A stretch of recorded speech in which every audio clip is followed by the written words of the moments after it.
क्या हो अगर आप अपने पिता की राख घर लेकर आएं, लेकिन उस कलश में उनकी आत्मा नहीं बल्कि एक खतरनाक दानव कैद हो, और जैसे ही आप उसे खोलें आपकी मौत की उल्टी गिनती शुरू हो जाए। तो आज की हमारी फिल्म की कहानी इसी रोंगटे खड़े कर देने वाले रहस्य पर आधारित है। आखिर तक बने रहिए क्योंकि इसका हर ट्विस्ट आपको हैरान कर देगा। चलिए शुरू करते हैं आज की इस खौफनाक दास्तान।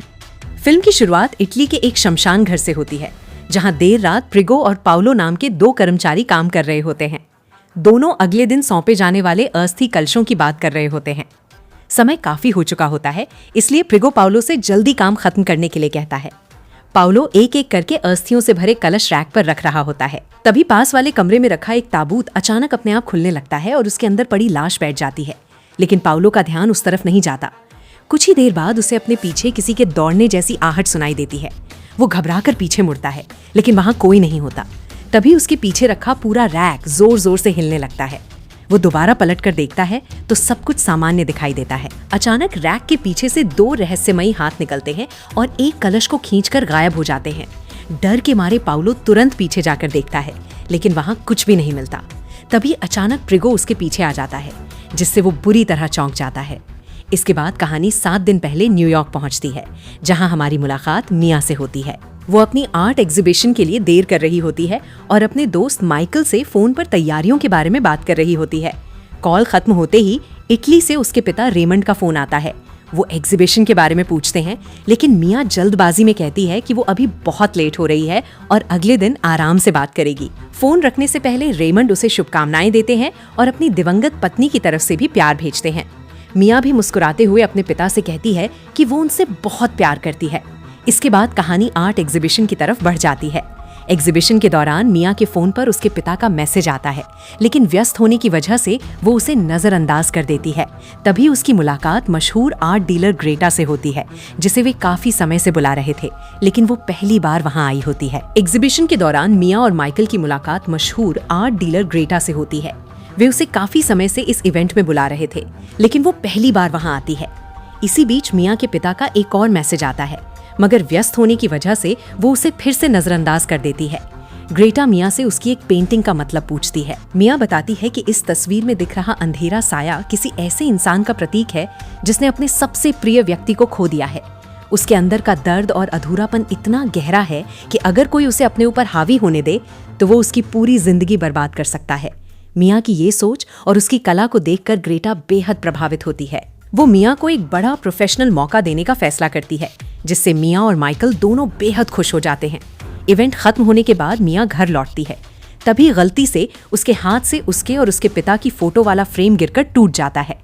तभी उसे याद आता है कि उसके पिता ने उसे पहले मैसेज किया था।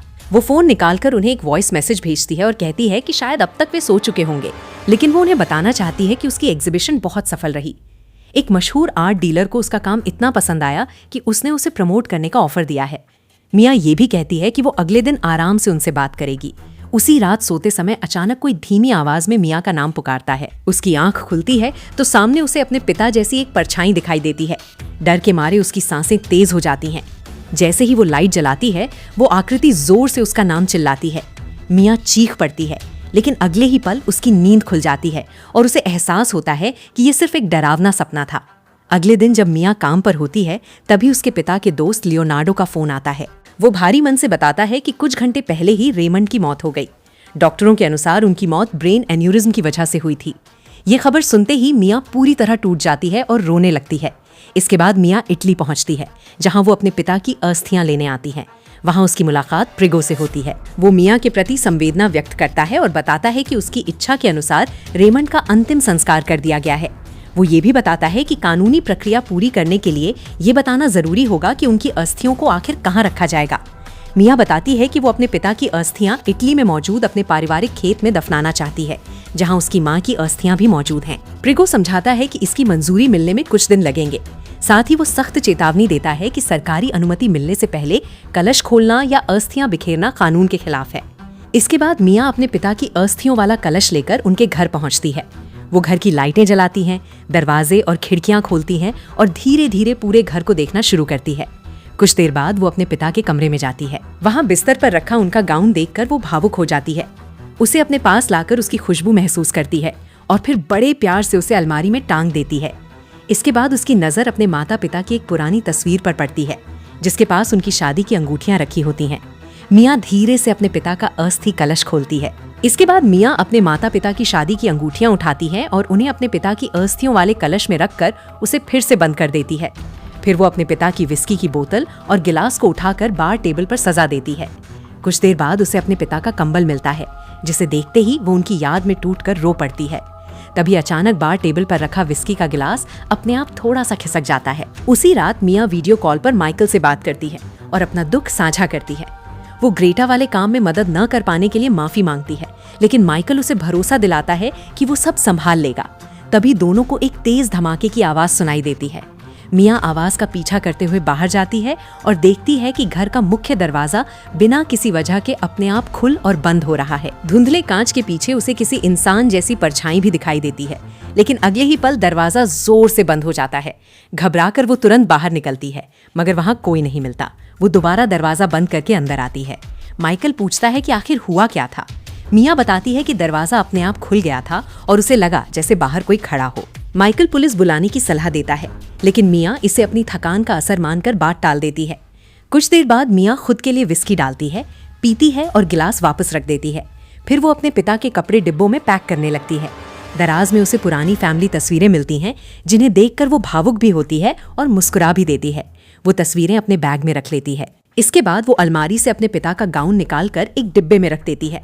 लेकिन जब कुछ देर बाद वापस आती है तो वही गाउन फिर से अलमारी में टंगा हुआ मिलता है। वो इसे नजरअंदाज करके अपना काम जारी रखती है। थोड़ी ही देर बाद उसकी नजर विस्की के उसी गिलास पर पड़ती है, जो फिर से अपनी पुरानी जगह पर रखा होता है, जबकि वो उसे बार टेबल पर रख चुकी थी। हैरान होकर वो उसे दोबारा उठाकर बार टेबल पर रख देती है। इसके बाद काम करते समय वो पानी पीती है और ग्लास अपनी दाईं ओर रख देती है। कुछ देर बाद जब उसकी नजर दोबारा ग्लास पर पड़ती है तो वो बाईं तरफ रखा होता है। मियाँ पूरी तरह उलझ जाती है कि आखिर उसके साथ हो क्या रहा है। कुछ ही पलों बाद वो ग्लास अचानक गायब हो जाता है। तभी पूरे घर में एक जोरदार धमाका गूंजता है। आवाज सुनकर मियाँ समझ जाती है कि किसी कमरे का दरवाजा जोर जोर से बज रहा है। डरते डरते वो वहां पहुंचती है, लेकिन अंदर कोई नहीं होता। तभी दरवाजा अपने आप धीरे धीरे खुलने लगता है। मियाँ सावधानी से कमरे में जाती है और एक बार फिर अपने पिता का गाउन अलमारी में टंगा देखकर सन्न रह जाती है।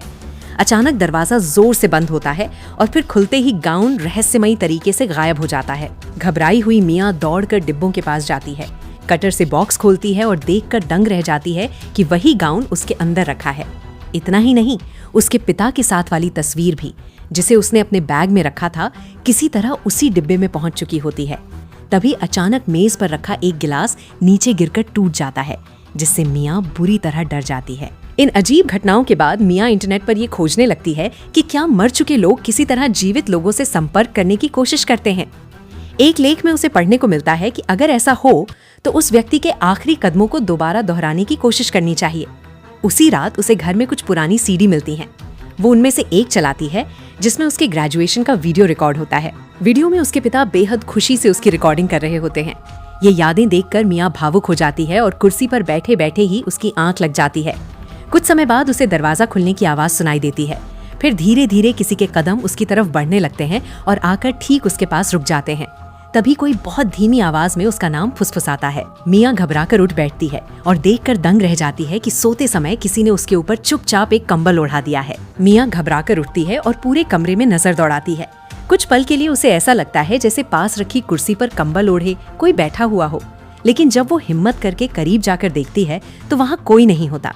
कांपती हुई आवाज में वो पूछती है, पापा, क्या आप मुझसे कुछ कहना चाहते हैं? इतने में उसे फिर से किसी के कदमों की आहट सुनाई देती है। अगले ही पल कोई अदृश्य शक्ति उसके बालों को पकड़कर धीरे धीरे उनकी चोटी बनाने लगती है। ये महसूस करते ही मियाँ बुरी तरह डर जाती है। बाद में वो माइकल को अब तक हुई सारी अजीब घटनाएं बताती है, लेकिन माइकल इसे गहरे दुख और कई दिनों की अधूरी नींद का असर मानता है। जब मियाँ कहती है कि ये सब किसी अलौकिक ताकत का काम है, तो माइकल उससे पूछता है कि आखिर उसके पिता उससे क्या कहना चाहते होंगे। मियाँ जवाब देती है कि उसे खुद नहीं पता, शायद वो सिर्फ आखिरी बार उससे विदा लेना चाहते हो। माइकल उसे समझाता है कि वो जरूरत से ज्यादा सोच रही है। उसके मुताबिक मियाँ अभी तक अपने पिता की मौत को स्वीकार नहीं कर पाई है, इसलिए उसे हर जगह उनका एहसास हो रहा है।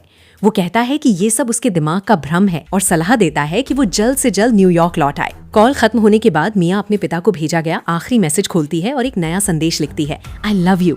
तभी उसी कमरे में पड़े उसके पिता के मोबाइल से नोटिफिकेशन की आवाज आती है। मिया की धड़कनें तेज हो जाती हैं क्योंकि फोन की स्क्रीन पर किसी के जवाब टाइप करने का संकेत दिखाई देता है। कुछ ही सेकंड बाद उसके फोन पर मैसेज आता है, आई लव यू टू।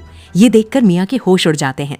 तभी अलमारी के अंदर से उसके पिता का हाथ बाहर निकलता दिखाई देता है और अगले ही पल वापस गायब हो जाता है। फिर अचानक रेमंड उसका नाम पुकारते हुए उसके पीछे से गुजरता है। मिया बाहर कॉरिडोर में उसे चलते हुए देखती है।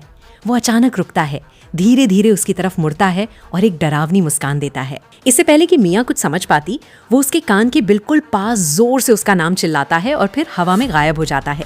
सदमे में डूबी मिया तुरंत अपना फोन देखती है, लेकिन इस बार आई लव यू टू वाला मैसेज वहां से पूरी तरह गायब होता है। अगले दिन मिया एक कैफे में जाकर कॉफी ऑर्डर करती है। वहां बैठते ही उसकी नजर एक महिला पर पड़ती है जो लगातार उसे घूर रही होती है। तभी एक आदमी उसके पास आकर पूछता है कि क्या वो कुछ दिन पहले उसी शमशान गृह में आई थी। उसी समय वो रहस्यमयी महिला कैफे से बाहर चली जाती है। वो व्यक्ति अपना नाम इगोर बताता है और मिया के साथ बैठ जाता है। बातचीत के दौरान वो पूछता है कि उसने किसे खोया है। मिया बताती है कि उसके पिता का निधन हो गया है। जवाब में इगोर बताता है कि कुछ दिन पहले उसकी मां ने आत्महत्या कर ली थी। वेटर कॉफी लाकर रखता है। कप पर हैव अ नाइस डे लिखा देखकर मिया कुछ पल के लिए चुप हो जाती है। इगोर उससे पूछता है कि क्या उसने अपने पिता का अंतिम संस्कार पूरा कर दिया है। मिया बताती है कि अभी नहीं, क्योंकि वो कानूनी प्रक्रिया पूरी होने का इंतजार कर रही है और सब खत्म होते ही न्यूयॉर्क लौटना चाहती है। इसके बाद इगोर पूछता है कि क्या वो अक्सर इटली आती है। मिया बताती है कि माँ की मौत के बाद वो बहुत कम यहाँ आई क्योंकि काम में व्यस्त रहती थी। इसी वजह से उसके पिता ही अक्सर उससे मिलने न्यूयॉर्क चले जाते थे। इगोर भी अपनी कहानी सुनाता है। वो कहता है कि उसके पिता की मौत के बाद उसकी माँ पूरी तरह टूट गई थी और आखिरकार उन्होंने भी अपनी जान दे दी। आज तक उसे इस बात का गहरा पछतावा है कि शायद वो उन्हें बचा सकता था। कुछ देर बातचीत करने के बाद इगोर मिया को अंतिम संस्कार के लिए शुभकामनाएं देकर वहां से चला जाता है। थोड़ी देर बाद मिया देखती है कि एक पिता अपनी छोटी बेटी के साथ कैफे में दाखिल हो रहा है। तभी अचानक उसे अपने पिता की आवाज सुनाई देती है जो उसका नाम पुकार रही होती है। घबराकर वो अपनी कॉफी की तरफ देखती है और दंग रह जाती है क्योंकि अब कप पर बेस्ट डैड एवर लिखा हुआ दिखाई देता है। अगले ही पल उसे बार बार एक ही आवाज सुनाई देने लगती है, मेरी तरफ देखो। उसे ऐसा महसूस होता है कि पास की मेज पर बैठा एक आदमी भी लगातार यही शब्द दोहरा रहा है। तभी अचानक रेमंड उसके सामने प्रकट होता है और जोर से चिल्लाता है, मेरी तरफ देखो। डर के मारे मिया तुरंत कैफे से भाग निकलती है। घर पहुंचते ही वो वीडियो कॉल पर माइकल से बात करती है और बताती है कि अब उसे अपने पिता हर जगह दिखाई देने लगे हैं। माइकल उसे शांत करने की पूरी कोशिश करता है, लेकिन मिया बार बार यही कहती है कि वो कोई वहम नहीं देख रही, बल्कि उसके पिता सचमुच उसे हर जगह दिखाई दे रहे हैं। माइकल समझाता है कि गहरे सदमे और दुख की वजह से इंसान को ऐसे अनुभव होना सामान्य बात है। उसके अनुसार ये सब तनाव और बुरे सपनों का असर हो सकता है, लेकिन मिया उसकी एक भी बात मानने को तैयार नहीं होती। वो रोते हुए कहती है कि उसके पिता बहुत परेशान और नाराज लग रहे थे, जैसे वे उससे कोई जरूरी बात कहना चाहते हो। मिया को लगता है कि शायद उसके पिता उसे ये एहसास दिलाना चाहते हैं कि माँ के गुजरने के बाद उसने उन्हें अकेला छोड़ दिया और वो एक अच्छी बेटी साबित नहीं हो सकी। माइकल उसे समझाता है कि वो बेवजह खुद को दोष दे रही है। वही अपराध बोध उसके दिमाग पर इतना हावी हो चुका है कि उसे हर जगह अपने पिता का एहसास होने लगा है। वो कहता है कि रेमंड ने कभी उसे किसी बात के लिए दोषी नहीं ठहराया, लेकिन वो खुद ही खुद को सजा दे रही है। इसके बाद माइकल सलाह देता है कि उसे किसी प्रोफेशनल थेरेपिस्ट से बात करनी चाहिए। ये सुनते ही मिया नाराज होकर कहती है कि वो पागल नहीं है। उसी समय अचानक दोनों को किसी की धीमी आवाज सुनाई देती है जो मिया का नाम पुकार रही होती है। माइकल भी ये आवाज सुन लेता है। घबराई हुई मिया तुरंत कॉल काट देती है और कहती है कि उसे अभी जाना होगा। वो धीरे धीरे कमरे से बाहर निकलती है, लेकिन फिर वही आवाज दोबारा उसका नाम पुकारती है। इस बार उसे महसूस होता है कि आवाज उसके पिता की अस्थियों वाले कलश के अंदर से आ रही है। अचानक उसे ऐसा दिखाई देता है कि रेमंड उस कलश को पकड़ लेते हैं और अगले ही पल गायब हो जाते हैं। तभी पास रखा लैंडलाइन फोन बजने लगता है। सबसे डरावनी बात ये थी कि फोन की तार पहले से ही निकली हुई थी, फिर भी घंटी लगातार बज रही थी। कांपते हाथों से मिया फोन उठाती है। दूसरी तरफ से उसके पिता की आवाज आती है जो सिर्फ उसका नाम ले रही होती है। डरी हुई मिया पूछती है, आप क्या चाहते हैं? दूसरी तरफ से जवाब मिलता है, मेरी मदद करो। मिया घबराकर पूछती है, आप कहाँ हैं? आवाज आती है, तुम्हारे पीछे। वो धीरे धीरे पीछे मुड़ती है और देखती है कि रेमंड उसकी तरफ बढ़ रहे हैं, लेकिन जैसे ही वो उन्हें ध्यान से देखने की कोशिश करती है, वे अचानक हवा में गायब हो जाते हैं। कुछ ही क्षण बाद पूरे घर का फर्नीचर अपने आप हिलने डुलने लगता है। ये देखकर मिया बुरी तरह डर जाती है, लेकिन जब वो दोबारा नजर उठाकर देखती है तो सब कुछ बिल्कुल सामान्य होता है, जैसे कुछ हुआ ही न हो। डर के मारे वो तुरंत घर से बाहर निकलती है और अपनी कार में जाकर बैठ जाती है। तभी कोई उसकी कार की खिड़की पर दस्तक देता है। मिया देखती है कि ये वही बुजुर्ग महिला है जिसे उसने कैफे में देखा था। महिला उससे पूछती है कि क्या वो रेमंड की बेटी है। फिर वो अपना नाम ग्लोरिया बताती है और कहती है कि रेमंड ने अपनी मौत से कुछ समय पहले उसे फोन किया था। उसे मिया से एक जरूरी बात करनी है। दोनों वापस घर के अंदर आते हैं। मिया पूछती है कि वो उसके पिता को कैसे जानती थी। ग्लोरिया बताती है कि वो रेमंड की एक खास समस्या को सुलझाने की कोशिश कर रही थी। वो आगे कहती है कि रेमंड सही था क्योंकि उसे इस घर में कुछ अजीब महसूस हो रहा है। जब मिया इसका मतलब पूछती है तो ग्लोरिया बताती है कि कुछ दिन पहले रेमंड ने उसे फोन करके कहा था कि इस घर में लगातार ऐसी घटनाएं हो रही हैं जिनका कोई सामान्य कारण नहीं है। मिया पूछती है कि उन्होंने मदद के लिए उसी को क्यों चुना। इस पर ग्लोरिया बताती है कि उसके पास एक विशेष शक्ति है। फिर वो मिया से पूछती है कि क्या उसने भी इस घर में कुछ असामान्य देखा है। मिया सारी घटनाएं बताती है और कहती है कि उसने कई बार अपने पिता को देखा है। उसे पूरा यकीन है कि वे उससे संपर्क करने की कोशिश कर रहे हैं, शायद इसलिए क्योंकि माँ की मौत के बाद वो उन्हें अकेला छोड़कर चली गई थी। ग्लोरिया उसे भरोसा दिलाती है कि उसके पिता उससे नाराज नहीं हैं, लेकिन वो एक और चौंकाने वाली बात बताती है। इस घर में सिर्फ रेमंड की आत्मा मौजूद नहीं है। रेमंड ने उसे बताया था कि कोई दूसरी डरावनी शक्ति भी लंबे समय से उसका पीछा कर रही थी। इसके बाद ग्लोरिया मिया से पूछती है कि उसे इतना यकीन कैसे है कि उससे संपर्क करने वाला सच में उसके पिता ही हैं। मिया बिना झिझक कहती है कि वो अपने पिता को पहचान सकती है, लेकिन ग्लोरिया गंभीर आवाज में चेतावनी देती है कि बुरी शक्तियां किसी भी इंसान का रूप धारण कर सकती हैं और आसानी से धोखा दे सकती हैं। फिर वो मिया से रेमंड की अस्थियों वाला कलश लाने को कहती है। मिया कलश उसके सामने रख देती है, जबकि ग्लोरिया उसे थोड़ा दूर खड़े रहने का इशारा करती है। ग्लोरिया एक अनुष्ठान शुरू करती है और रेमंड की आत्मा को पुकारते हुए पूछती है कि क्या उसके साथ कोई और भी मौजूद है। तभी पूरे घर की लाइटें तेजी से टिमटिमाने लगती हैं। अचानक ग्लोरिया किसी अदृश्य शक्ति पर चिल्लाने लगती है, उसे छोड़ दो, जैसे उसे कुछ ऐसा दिखाई दे रहा हो जिसे मिया नहीं देख सकती। कुछ ही पल बाद ग्लोरिया की आवाज बदल जाती है और वो बिल्कुल रेमंड की आवाज में मिया से मदद की गुहार लगाने लगती है। फिर अचानक सब कुछ शांत हो जाता है। गहरी सांस लेते हुए ग्लोरिया कहती है कि इस घर में एक बेहद खतरनाक और दुष्ट शक्ति मौजूद है। ग्लोरिया बताती है कि इस घर में मौजूद वो दुष्ट शक्ति लगातार रेमंड की आत्मा से अपनी ताकत हासिल कर रही है।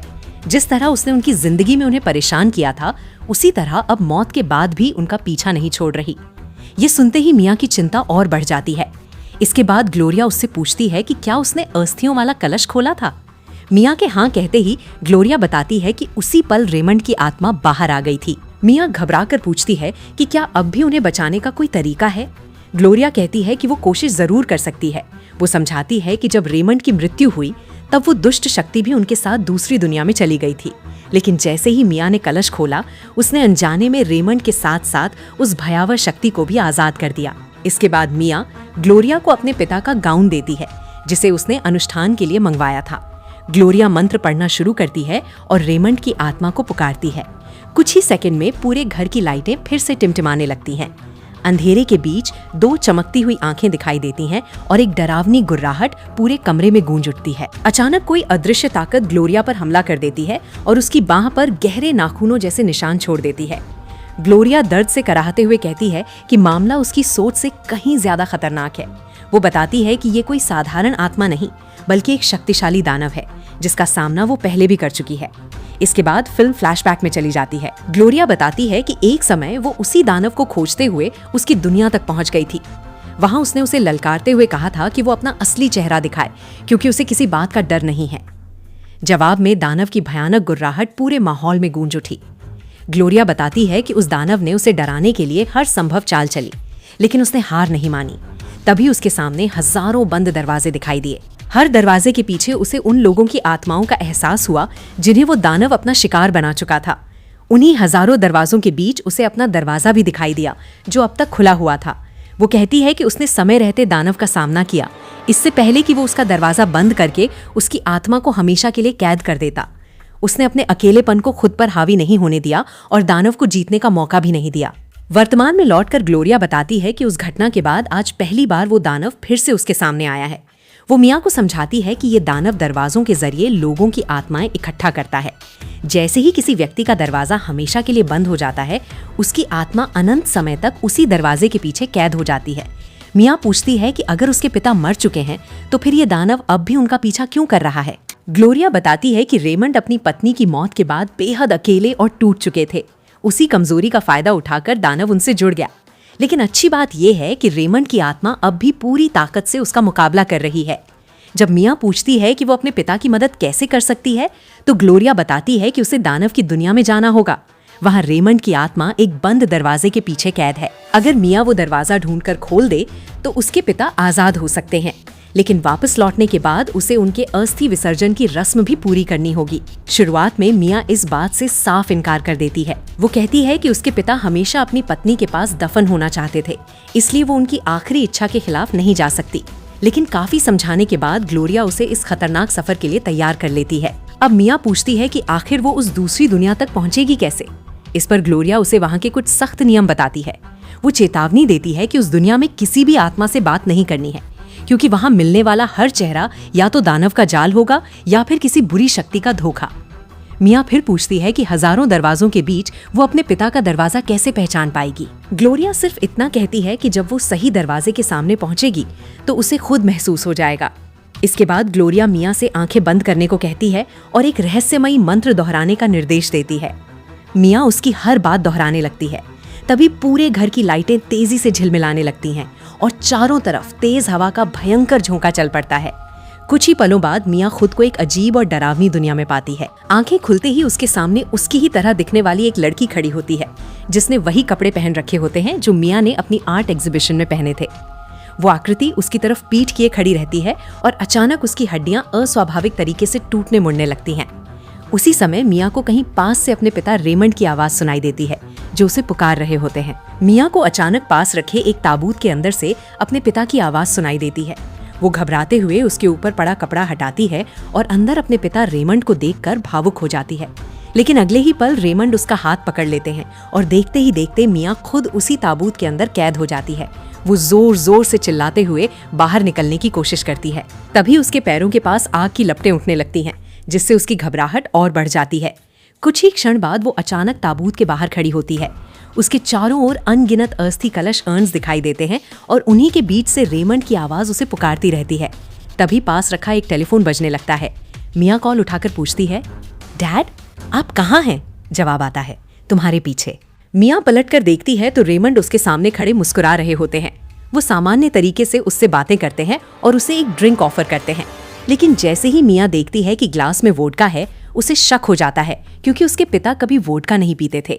इतना सुनते ही वो आकृति डरावनी हंसी हंसते हुए वहां से चली जाती है। मिया समझ जाती है कि ये उसके पिता नहीं बल्कि कोई और है। वो उस दुष्ट शक्ति को सामने आने की चुनौती देती है। तभी एक अदृश्य ताकत उसके हाथ पर गहरा निशान बना देती है और चारों ओर भयावह हंसी गूंजने लगती है। इसके बावजूद मिया हिम्मत नहीं हारती। उसी समय उसके सामने एक रहस्यमयी दरवाजा प्रकट होता है। वो सावधानी से उसके पास जाती है और उसे खोलती है। दरवाजे के बाहर टंगी एक लालटेन उठाकर वो अंदर प्रवेश करती है, लेकिन जैसे ही लालटेन उठाती है उसकी जगह तुरंत दूसरी लालटेन आ जाती है। दरवाजे के भीतर का नजारा देखकर मिया हैरान रह जाती है। वहाँ चारों तरफ हजारों दरवाजे मौजूद होते हैं और आसमान में भी अनगिनत दरवाजे तैर रहे होते हैं। हर दरवाजे के पीछे से दर्द भरी चीखें, सिसकियां और फुसफुसाहटें सुनाई देती हैं। जिज्ञासा में वो एक दरवाजे के कीहोल से झांकती है, जहां एक महिला धीमे धीमे गाना गा रही होती है। अचानक वो महिला मुड़कर पूरी रफ्तार से दरवाजे की ओर दौड़ पड़ती है, जिससे मिया डर कर पीछे हट जाती है। फिर वो दूसरे दरवाजे से झांकती है। वहां एक आदमी हाथ में चाकू लिए रो रहा होता है। जैसे ही उसकी नजर मिया पर पड़ती है, वो गुस्से में दरवाजे की ओर झपट पड़ता है। मिया समय रहते पीछे हट जाती है। आखिरकार तीसरे दरवाजे के पीछे उसे अपने असली पिता दिखाई देते हैं। वो तुरंत दरवाजा खोलकर अंदर जाती है और उन्हें गले लगाकर कहती है कि वो उन्हें यहाँ से बाहर ले जाने आई है। लेकिन रेमंड उसे समझाते हैं कि उसे तुरंत यहाँ से निकल जाना चाहिए। तभी वो खौफनाक दानव वहाँ पहुँच जाता है। दोनों जान बचाने के लिए दौड़ पड़ते हैं। पीछे से दानव अपने लंबे हाथों के साथ उनका पीछा करता है, लेकिन किसी तरह दोनों मुख्य दरवाजे तक पहुंचकर बाहर निकल आते हैं और दरवाजा बंद कर देते हैं। दानव पूरी ताकत से दरवाजा पीटता रहता है। रेमंड मिया से कहते हैं कि अब विदा लेने का समय आ चुका है। मिया उन्हें खोना नहीं चाहती, लेकिन रेमंड प्यार से समझाते हैं कि अब उन्हें जाना ही होगा। इतना कहकर वो धीरे धीरे उससे दूर चले जाते हैं। इसी दौरान बाहर से ग्लोरिया की आवाज सुनाई देती है कि वो ज्यादा देर तक उस शक्ति को रोक नहीं पाएगी। अगले ही पल मिया उस दूसरी दुनिया से वापस वास्तविक दुनिया में लौट आती है। ग्लोरिया मुस्कुराते हुए कहती है कि मिया ने अपना काम पूरा कर दिया है और अब उसके पिता की आत्मा आजाद हो चुकी है। ये सुनकर मिया राहत की सांस लेती है। इसके बाद ग्लोरिया उसे उसकी माँ की कब्र पर ले जाती है। वहाँ वो अस्थि कलश के अंदर रखा प्लास्टिक बैग निकालकर रेमंड की राख कब्र के चारों ओर बिखेर देती है। मिया आंसुओं भरी आंखों से अपने पिता से आखिरी बार कहती है, आई लव यू डैड। दृश्य बदलता है और इगोर अपनी माँ की कब्र के सामने खड़ा दिखाई देता है, जहां वो उनकी छोड़ी हुई सुसाइड नोट पढ़ रहा होता है। वहीं दूसरी ओर मिया अपने पिता के घर वापस लौट आती है। वो अस्थि कलश को एक तरफ रखती है और माइकल को मैसेज करके बताती है कि यहाँ का सारा काम पूरा हो चुका है और वो जल्द ही न्यूयॉर्क लौटने वाली है। जब वो प्लास्टिक का बैग दोबारा कलश के अंदर रखती है, तभी उसकी नजर एक छोटे से नेम टैग पर पड़ती है। उसे देखकर उसके होश उड़ जाते हैं, क्योंकि उस पर ग्लोरिया का नाम, जन्म तिथि और मृत्यु तिथि लिखी होती है। उसी समय इगोर के पास भी शमशान गृह से एक फोन आता है। कॉल पर उसे बताया जाता है कि ग्लोरिया जो कुछ समय पहले मर चुकी थी, वही उसकी असली माँ थी। ये सच सामने आते ही कहानी पूरी तरह पलट जाती है। कुछ ही देर बाद मिया के पास भी उसी जगह से फोन आता है। कर्मचारी उससे माफी मांगते हुए बताते हैं कि गलती से उसे उसके पिता की राख नहीं दी गई थी। असल में उसके पास जो कलश था, उसमें ग्लोरिया की राख रखी हुई थी। ये सुनते ही मिया के पैरों तले जमीन खिसक जाती है। तभी उसके सामने ग्लोरिया दिखाई देती है, लेकिन अगले ही पल पता चलता है कि वो असली ग्लोरिया नहीं, बल्कि उसी का रूप धारण किया हुआ भयानक दानव है। दानव बताता है कि ग्लोरिया बहुत पहले मर चुकी थी और उसने अपनी जान खुद ले ली थी। उसे यकीन था कि ऐसा करके वो इस दुष्ट शक्ति को हमेशा के लिए रोक देगी और वो अपने मकसद के बेहद करीब भी पहुंच गई थी।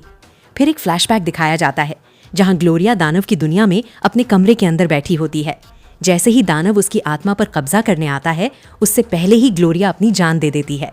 इसी वजह से उसकी आत्मा तो दानव के कब्जे में नहीं आती, लेकिन दानव उसी कमरे में कैद होकर रह जाता है। दानव आगे बताता है कि ग्लोरिया की लाश और बाद में उसकी राख ही उसका नया कैद खाना बन गई थी, इसलिए वो इतने सालों तक उसी अस्थि कलश के अंदर बंद रहा। ये सुनकर मिया घबराकर अपने पिता के बारे में पूछती है। तब दानव हंसते हुए सबसे बड़ा सच बताता है कि उसका पिता वहां कभी था ही नहीं। ग्लोरिया की रेमंड से कभी मुलाकात तक नहीं हुई थी। मिया ने अब तक जो कुछ भी देखा, सुना और महसूस किया था, वो सब उसी दानव द्वारा रचा गया एक बहुत बड़ा भ्रम था।